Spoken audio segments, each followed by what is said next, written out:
Hi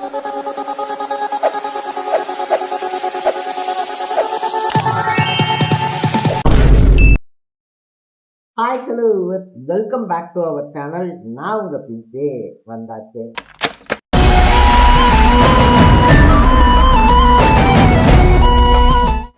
so உலக அளவில் வந்துட்டு பார்த்தோம் அப்படின்னா அமெரிக்காவுக்கும் ஈரானுக்கும் நடுவில் நடந்துட்டு இருந்த போர் அப்படின்றது ரொம்ப பெரிய அடிகளை ஏற்படுத்தியிருந்துச்சு அப்படின்னு தான் சொல்லணும். ஸோ இந்த ரெண்டு நாடுகளுக்கு நடுவில் வந்துட்டு பார்த்தோம் அப்படின்னா போர் அப்படின்றது ஏற்பட்டு வந்ததுனால ஈரான் வந்துட்டு ஹார்முஸ் ஜலசந்தியை க்ளோஸ் பண்ணியிருந்தாங்க அப்படின்னு சொல்லலாம். ஸோ அதனால ஒட்டுமொத்த நாட்டினுடைய எரிசக்தி தேவை அப்படின்றதுமே தடுப்பு நிறுத்தப்பட்டிருந்துச்சு. பல நாடுகளில் வந்துட்டு பார்த்தோம் அப்படின்னா சிலிண்டருடைய விலை, பெட்ரோல் இருக்கு இல்லையா, பெட்ரோல் டீசலுடைய விலை அப்படின்றது தொடர்ந்து அதிகமாயிட்டே இருந்துச்சு அப்படின்னு சொல்லலாம். ஸோ அதிகமாகிறது ஒரு பக்கம் இருந்தாலும் ஒரு சில நாடுகள்லாம் வந்துட்டு எங்கள்கிட்ட ஸ்டாக்கே கிடையாது அப்படின்னு சொல்லிட்டும் பகிரங்கமா அனௌன்ஸ் பண்ணியிருந்தாங்க. பல நாடுகள்ல நிலைமை அப்படியே தலைகீழா மாறி இருந்துச்சு அப்படின்னு தான் சொல்லணும். ஸோ இந்த சுச்சுவேஷன்ல தான் வந்துட்டு பார்த்தோம் அப்படின்னா ஈரானும் அமெரிக்காவும் அமைதி பேச்சுவார்த்தைக்கு ஒத்துக்க ஆரம்பிச்சிருக்காங்க அப்படின்னு சொல்லலாம்.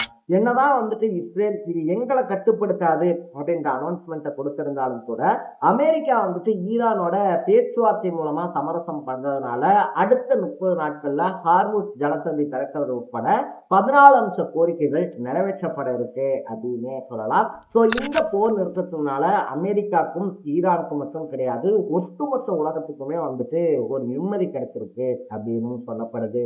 ஸோ அப்படி அமெரிக்காவும் ஈரானும் என்ன ஒப்பந்தம் பண்ணிக்கிறாங்க, அதை தாண்டி என்னென்ன மாதிரியான டீல்ஸ் அவங்களுக்குள்ள சைன் ஆக போகுது, அதனால யாருக்கு அதிகப்படியான பெனிஃபிட்ஸ் இருக்க போகுது அப்படின்ற மாதிரி பல விஷயங்களை தான் நம்ம பேச போறோம்.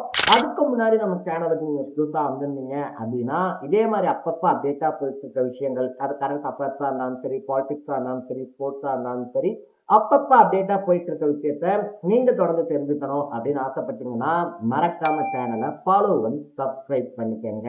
என்னதான் அமெரிக்கா முட்டி மோதி பார்த்தாலும் ஈரானுடைய பதில் தாக்குதல் அப்படின்றது அதை தாண்டி வந்துட்டு பார்த்தோம்னா ஈரானுடைய அந்த வீரியம் இருக்கு இல்லையா, அதை வந்துட்டு குறைச்சு மதிப்பிட்டுட்டோம் அப்படின்னு சொல்லிட்டு அமெரிக்காவே ரியலைஸ் பண்ணிருக்கு அப்படின்னு தான் சொல்லணும்.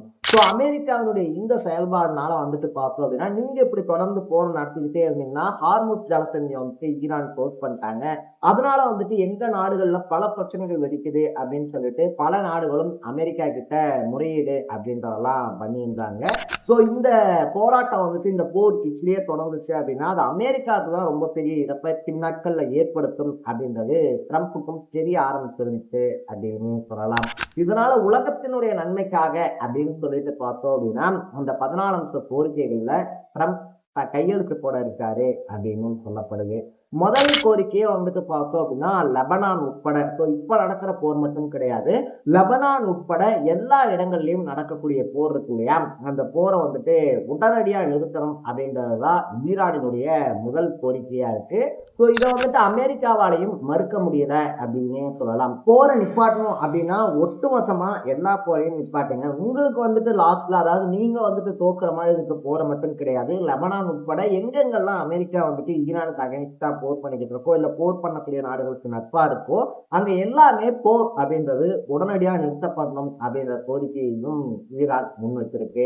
ரெண்டாவது விஷயம், ரொம்ப முக்கியமான விஷயமா வந்துட்டு இனிமேல் ஈரான் நாட்டினுடைய உள் விவகாரங்கள் இருக்கு இல்லையா, அதுல வந்துட்டு அமெரிக்கா எந்த விதமான தலையீடையும் பண்ணக்கூடாது அப்படின்றதும் ஈரானினுடைய ரொம்ப பெரிய டிமாண்டா இருக்கு.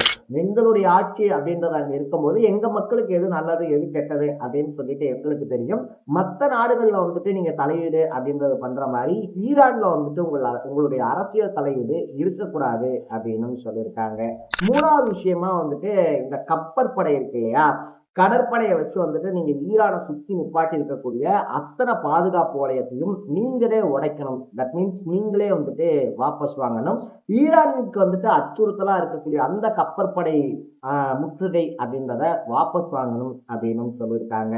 30 நாட்களுக்குள்ள வந்துட்டு பார்த்தோம் அப்படின்னா நாங்களே ஹார்முஸ் ஜலசந்தி இருக்கு இல்லையா, அந்த ஹார்முஸ் ஜலசந்தியை வந்து திறந்து விடுவோம். ஆனா அந்த ஜலசந்தியை திறந்ததுக்கு அப்புறமா வந்துட்டு ஈரானினுடைய கச்சா எண்ணெய் விற்பனை இருக்கு இல்லையா, கச்சா எண்ணெய் விற்பனையோ இல்ல பெட்ரோல் பொருட்கள் அது சார்ந்த மூலப்பொருட்கள் இருக்கு இல்லையா, அதுக்கு மேல எந்த விதமான தடை அப்படின்றதும் விதிக்கக்கூடாது. அமெரிக்கா இஸ்ரேல் நடத்தின தாக்குதல்களால ஈரான் வந்துட்டு பெரும் பகுதி இடிபாடுகள் அதை தாண்டி வந்துட்டு சேதத்தை சந்திச்சு இருக்கு. இதனால அமெரிக்காவும் அதனுடைய நட்பு நாடுகள், அதாவது இஸ்ரேல் இருக்கு இல்லையா, அமெரிக்காவும் இஸ்ரேலும் சேர்ந்தோ அல்லது வந்துட்டு அமெரிக்கா தனியாவோ $300 பில்லியன் அப்படின்றத ஈரானினுடைய சீரமைப்புக்காக கொடுக்கணும் அப்படின்ற கோரிக்கையும் முன்வைக்கப்பட்டிருக்கு. அது மட்டும் இல்லாம ஈரானினுடைய அணுசக்தி விவகாரங்கள் இருக்கு இல்லையா, நாங்க எப்படி மற்ற நாடு எது பண்ணாலும் நாங்க வந்துட்டு அதுல போய் தலையீடு பண்ணலையோ, நாங்க எங்களை தற்காத்துக்கிறதுக்காகவும் எங்களை வந்துட்டு பாதுகாத்துக்கிறதுக்காகவும் அணுசக்தி அணு ஆயுதம் மாதிரியான விஷயங்கள் வந்துட்டு தயாரிச்சுட்டு இருக்கோம்.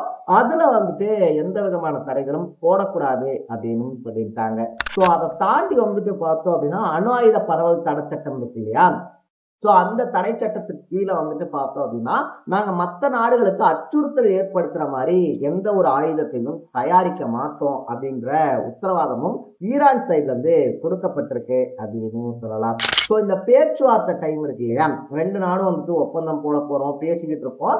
இந்த டைம்ல வந்துட்டு எந்த விதமான எக்ஸ்ட்ரா ஃபோர்ஸ் அப்படின்னு சொல்லக்கூடிய கூடுதல் படைகளையும் ஈரான் அச்சுறுத்துற விதத்துல அனுப்பக்கூடாது அப்படின்னு சொல்லப்பட்டிருக்கு.